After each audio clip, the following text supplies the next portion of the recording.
जैसे कि हमने एक्वायर्ड इम्यूनिटी पढ़ लिया, इन्नेट इम्यूनिटी पढ़ लिया, एक्वायर्ड इम्यूनिटी। इम्यूनिटी में सबसे इम्पॉर्टेंट रोल किसका होता है? एंटीबॉडी का। ठीक है, तो अब हम एंटीबॉडी पढ़ेंगे, एंटीबॉडी का स्ट्रक्चर वगैरह वगैरह सब कुछ डिटेल में देखेंगे। सबसे पहले देखते हैं कि एंटीबॉडी हमारे शरीर में करता क्या है। ओके, देखो ये हमारी ब्लड बी सेल्स है। क्या है?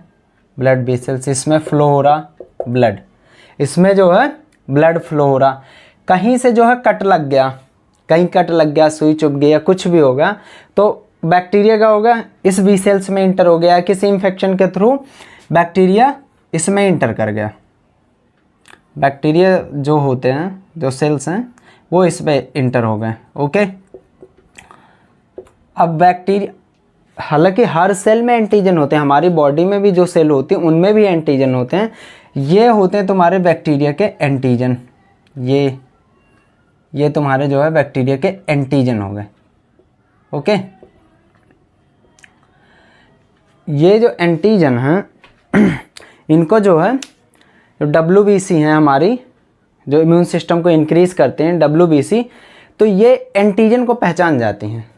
कैसे पहचानेंगे? अच्छा, हमारे सेल में भी है, हमारे सेल में भी एंटीजन, पर हमारे सेल को क्यों नहीं मारते? इसलिए नहीं मारते क्योंकि उस पर देखते हैं ये एंटीजन एक तरीके से नेम प्लेट का काम करती है। किसका?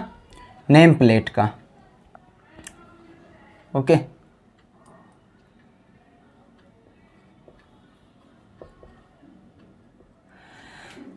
WBC आया, बोलो भाई नेम प्लेट दिखाओ। अब अगर हमारी बॉडी की सेल है, अच्छा ये तो अपनी सेल है, छोड़ दो, इसे मत मारो। बट अगर बैक्टीरिया की सेल है, नेम प्लेट दिखाओ। तो एंटीजन जब इनका पहचान जाएंगे, अच्छा बैक्टीरिया का एंटीजन है, बैक्टीरिया है, मार दो। तो इसमें सबसे पहले न्यूट्रोफिल्स तुम्हारे अटैक करेंगे। स्मॉल सेल होते हैं, माइक्रोफेजेस होते हैं। ये क्या होते हैं? माइक्रोफेजेस। ये माइक्रोफेजेस सेल होते हैं, ये क्या करेंगे? इनको खा जाएंगे। हमारी बॉडी में सबसे ज़्यादा न्यूट्रोफिल्स, WBC में सबसे ज़्यादा न्यूट्रोफिल्स ही होते हैं, 65% होते हैं। आपने WBC का जो है वीडियो पीछे देख लो, पिछली क्लास में पढ़ा रखा हमने WBC, तो WBC आप पढ़ लो। तो उसमें जो न्यूट्रोफिल्स होते हैं, न्यूट्रोफिल्स ये सबसे पहले एक्टिव होते हैं। ठीक है, न्यूट्रोफिल्स सबसे पहले एक्टिव होंगे और ये इनको मार के खा जाएंगे। फिर जब ये कभी बाई चांस होते हैं, आपने कभी देखा है कि पसवस कहीं से निकलता है, तो ये ज़्यादातर न्यूट्रोफिल्स या माइक्रोफेजेस की बॉडी होती है। ठीक है, क्या होती है? माइक्रोफेजेस की बॉडी होती है। अब एंटीबॉडी कहाँ से आए? कभी कभी ये होता है कि ये जो है मूव करते हैं, जो बैक्टीरिया सेल होते हैं मूव करते हैं, और ये जो हमारे इससे जो माइक्रोफेजेस सेल होते हैं, जो माइक्रोफेजेस सेल होते हैं वो साइज़ में बड़े होते हैं। ये मूवमेंट कौन सी शो करते हैं? अमीबॉइड। जैसे अमीबा नहीं मूव करता, ऐसे अपने साइटोप्लाज्म के थ्रू मूव करते हैं। इन पे दौड़ने की क्षमता नहीं होती, तो बैक्टीरिया आगे आगे, ये पीछे पीछे, बैक्टीरिया आगे आगे, सेल हमारी WBC पीछे पीछे। तो इनको कौन ऐसी चीज़ है जो बांध के रखे, पकड़ के रखे? क्या रे, हमने बैक्टीरिया को पकड़ लिया, आ जाओ आप खा लो या इन्हें मार दो, किल कर दो। तो तब आती है एंटीबॉडी। ठीक है, एंटीबॉडी बनती कैसे? एंटीबॉडी हमारी बनाती बी लिम्फोसाइट। आपने लिम्फोसाइट देखा होगा। ठीक है, लिम्फोसाइट्स में दो टाइप्स के सेल होते हैं, एक बी एक टी। टी हमने पढ़ा दिया पहले। बी लिम्फोसाइट क्या करती हैं? बी लिम्फोसाइट तुम्हारी WBC बनाती हैं। एंटीबॉडी बनाती हैं। जो बी लिम्फोसाइट हैं वो क्या बनाती हैं? एंटीबॉडी। वो बनाती हैं एंटीबॉडी। स्टार्ट टू रिलीज, ये जो बी लिम्फोसाइट्स हैं, जब देखेंगे कि यहाँ सिचुएशन थोड़ा सा वो है, तो बी लिम्फोसाइट रिलीज करेंगे एंटीबॉडी। स्टार्ट टू रिलीज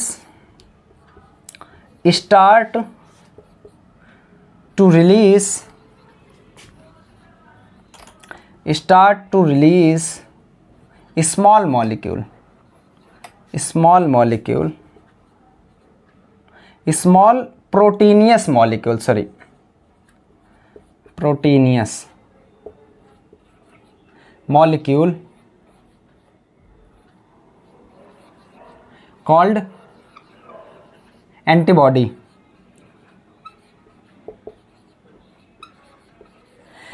ये स्मॉल मॉलिक्यूल, छोटे छोटे मॉलिक्यूल रिलीज करेगी बी लिम्फोसाइट, उसको हम क्या बोलेंगे, एंटीबॉडी। ठीक है, ये एंटीबॉडी जाके यहाँ पे इनको बाइंड कर लेगी, ऐसे इनको जो है पकड़ लेगी। अच्छा जी, कहाँ जाओगे, लो हमने पकड़ लिया। ये एंटीबॉडी यहाँ ब्लड में जब रिलीज होगी, धीरे धीरे रिलीज होके किस में मिल जाएगी, इसमें ब्लड वीसेल्स में। ब्लड वीसेल्स में जब रिलीज हो जाएगी तो ये क्या करेगी, इन बैक्टीरिया को बाइंड कर लेगी, पकड़ लेगी, होल्ड कर लेगी। ये जो एंटीजन है ना, इनको जो है ऐसे पकड़ लेगी, जो एंटीजन है उसमें ऐसे बाइंड कर जाएगी और फिर कहेगी अच्छा हमने पकड़ लिया बैक्टीरिया सेल्स को। फिर माइक्रोफेजेस को कहेगी आ जाओ आप इन्हें खा जाओ। ठीक है, खा जाओ, इन्हें मार दो। समझ में आया, लिखो। एंटीबॉडी का स्ट्रक्चर देखते हैं। ठीक है, ये नोट करो आप, एंटीबॉडी का स्ट्रक्चर पढ़ते हैं। चलो, structure of antibody, structure of antibody. Okay, थोड़ा सा राइटिंग ऐसी है, आप मैनेज करना। स्ट्रक्चर ऑफ एंटीबॉडी देखते हैं, एंटीबॉडी का स्ट्रक्चर साइज क्या है वो देखते हैं। तो इस पे दो तो हैवी चेन होती हैं। ठीक है, दो कैसी चेन होती है, दो हैवी चेन होती हैं। ठीक है, और दो लाइट चेन होती हैं। ये तुम्हारी हैवी चेन हो गई, ये हैवी चेन हो गई और ये लाइट चेन हो गई। ये तुम्हारी हैवी चेन हो गई और ये लाइट चेन हो गई। हैवी चेन, और इसके टॉप पे जो टॉप है एंटीबॉडी का, जो टॉप होता है यहाँ पे होता है एंटीजन बाइंडिंग साइट। ये क्या है, एंटीजन बाइंडिंग साइट। एंटीबॉडी के जो टॉप पे पाया जाता है वो दोनों में, लाइट चेन में और हैवी चेन में, वो क्या है, एंटीजन बाइंडिंग साइट। इसको लिख दो एंटीजन। जो बैक्टीरिया का एंटीजन होता है ना, उसको यहीं से पकड़ते हैं, ये एंटीजन बाइंडिंग साइट लिख लो आप, बाइंडिंग साइट। यहीं से एंटीजन को बाइंड करते हैं। ये सपोज दैट ये तुम्हारा बैक्टीरिया है, ये बैक्टीरिया का एंटीजन है, तो ये जो है यहीं से होल्ड कर लेंगे, पकड़ लेंगे। ठीक है, तो अच्छा देखो, हमारी जो है एंटीबॉडी कई तरीके की होती हैं, तो उनका जो है ये जो बाइंडिंग साइट है ना, एंटीजन बाइंडिंग साइट, ये चेंज होता रहेगा सब में। इसको वेरिएबल लिख लो, this is a variable site, variable site. ये तुम्हारी तो सेम रहेगी, इतनी किसी भी एंटीबॉडी में ये सेम रहेगी, बट ये जो बाइंडिंग साइट है ना, ये सब में चेंज होती रहेगी। ठीक है, ये क्या होती रहेगी, सब में चेंज होती रहेगी, तो इसको हम वेरिएबल साइट भी बोल देते हैं। अच्छा, इसका नाम दूसरा हम H2L2 भी बोल देते हैं। एंटीबॉडी का दूसरा नाम H2L2। टोटल कितनी, 4 चैन होती हैं। 2H मतलब 2 हैवी चैन और 2 लाइट चैन, तो कितनी चैन हो गई, 4 चैन हो गई ना, 2 हैवी चैन और 2 लाइट चैन। ठीक है, दिस इज वेरिएबल रीजन है, ये वेरिएबल रीजन या वेरिएबल साइट। यहाँ जो है, यहाँ से बैक्टीरिया को क्या करते हैं, बैक्टीरिया को जो एंटीजन है बैक्टीरिया का, ये बैक्टीरिया का एंटीजन है, बैक्टीरिया सेल है ये, और ये बैक्टीरिया का एंटीजन है, तो यहाँ से ये पकड़ते हैं बैक्टीरिया को, यहीं से पकड़ेंगे, यहाँ कहीं से नहीं पकड़ेंगे। ठीक है, और ये डाइसल्फाइड बॉन्ड से जुड़े होते हैं, जो WBC होते हैं, वो एंटीबॉडी होते हैं, डाइसल्फाइड बॉन्ड से जुड़े होते हैं। ओके, किससे जुड़े होते हैं, डाइसल्फाइड बॉन्ड से, आप लिख लो डाइसल्फाइड बॉन्ड से जुड़े होते हैं, डाइसल्फाइड बॉन्ड। ओके, ये स्ट्रक्चर ऑफ एंटीबॉडी हो गया। इसके टाइप्स देख लो। टाइप्स में आप गेम डी वर्ड याद रखना, गेम डी वर्ड। इतने टाइप्स की एंटीबॉडी होती हैं, ठीक है। देखो अभी देखते हैं, ये ट्रिक यूज हमेशा याद रखना। ये हो गया ना, नोट करो आप।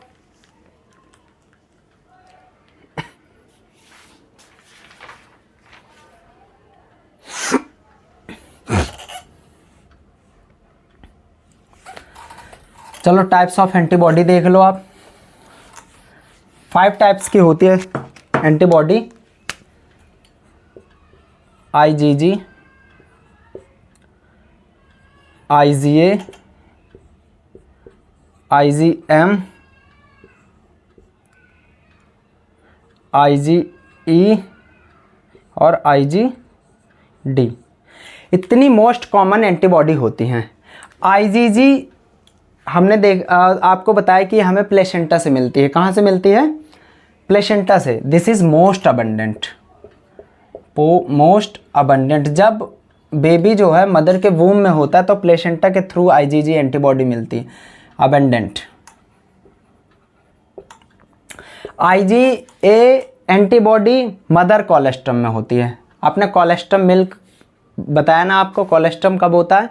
आफ्टर बर्थ जो मदर का पहला पीला गाढ़ा दूध होता है या मिल्क होता है, उसमें ये पाया जाता है। तो उस पहले वाले जो मिल्क को हम क्या बोलते हैं? कोलेस्ट्रम, ठीक है। ये कोलेस्ट्रम में पाया जाता है, ठीक है। दिस इज प्रेजेंट कोलेस्ट्रम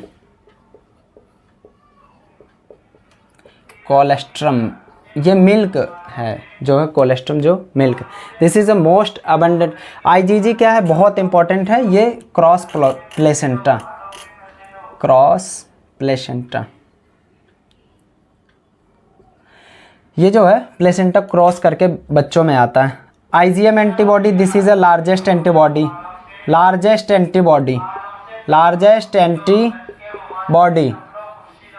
ठीक है। ये सबसे लार्ज एंटीबॉडी है। This is allergic antibody. IgE antibody allergic antibody है, एलर्जिक एंटीबॉडी। ज़्यादातर IgE के कारण होती है एलर्जी एंटीबॉडी। जब ज़्यादातर एलर्जी हो जाती है ना तो IgE के नंबर इंक्रीज हो जाते हैं, ठीक है। और IgD जो एंटीबॉडी होती है ये मेम्ब्रेन बाउंड होती है, मेम्ब्रेन बाउंड एंटीबॉडी, ओके। हाँ, IgG एंटीबॉडी बच्चों को ये प्लेसेंटा जो बेबी वूम में डेवलप कर रहा होता तब प्लेसेंटा को क्रॉस करके मिलती है। और IG एंटीबॉडी कोलेस्ट्रम में पाई जाती है। और IgM antibody, this is a largest antibody. IgE antibody ज़्यादातर एलर्जिक एंटीबॉडी है। जैसे किसी को एलर्जी हो जाती है किसी भी चीज़ से तो ये IgE के कारण ही होता है। IgD, this is a membrane bound antibody, ठीक है। अब एंटीबॉडी के फंक्शंस देख लो। ये हो गया, नोट करो आप इसको, नोट करो।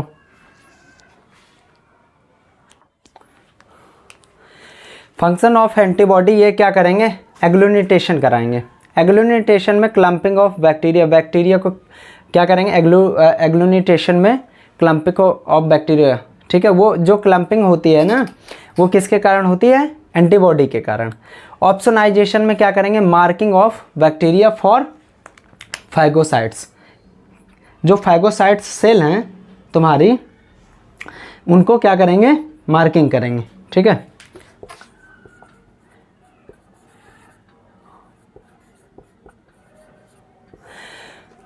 ऐसा होता है जैसे कहीं जंगल में कोई आर्मी या कोई पर्सन फंस गया तो जब उसको सर्च करने जाते हैं कोई हेलीकॉप्टर से या कहीं से किसी भी चीज़ से, अगर जब सर्च करने जाते हैं तो वो एक कोई लाल कपड़े से वो करता है कि मैं यहाँ पे हूँ, इंडिकेट करता है। तो ये एंटीबॉडी भी क्या करती है? जब एंटीबॉडी बैक्टीरियाज को पकड़ लेती हैं तो ये मार्क करती हैं उनको या सिग्नल देती हैं कि भाई हमने यहाँ बैक्टीरिया को पकड़ लिया है। और फैगोसाइट्स जो सेल हैं, न्यूट्रोफिल्स या माइक्रोफेजेस जो सेल हैं WBC, उनको इंडिकेट करेंगे कि आप आ जाओ, हमने बैक्टीरिया को पकड़ रखा है और आप इन्हें मार दो, किल कर दो, कुछ भी कर दो। ये है ऑप्सोनाइजेशन। ऑप्सोनाइजेशन क्या करता है? मार्क करता है, marking of bacteria for phagocytes. ठीक है, फैगोसाइट सेल के लिए मार्किंग कर देता है, मतलब बता देते हैं कि भाई हमने यहाँ पकड़ रखा। ठीक है, न्यूट्रलाइजेशन।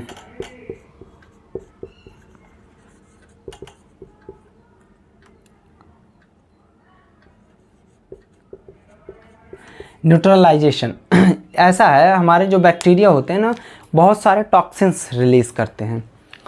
अगर ये टॉक्सिन्स हमारे शरीर में नहीं न्यूट्रलाइज हुआ तो फिर तो हमारे शरीर को बहुत हार्म पहुंच सकता है, मतलब हानिकारक है। तो इस वजह से इसको न्यूट्रलाइज भी एंटीबॉडी करते हैं। ठीक है, neutralize the toxins of bacteria, neutralise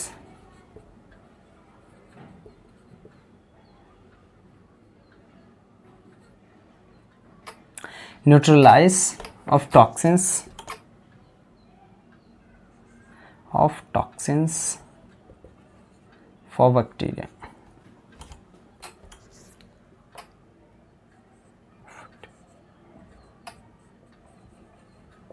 जो बैक्टीरिया टॉक्सिन्स रिलीज करते हैं उसको क्या करते हैं? ये एंटीबॉडी न्यूट्रलाइज करते हैं।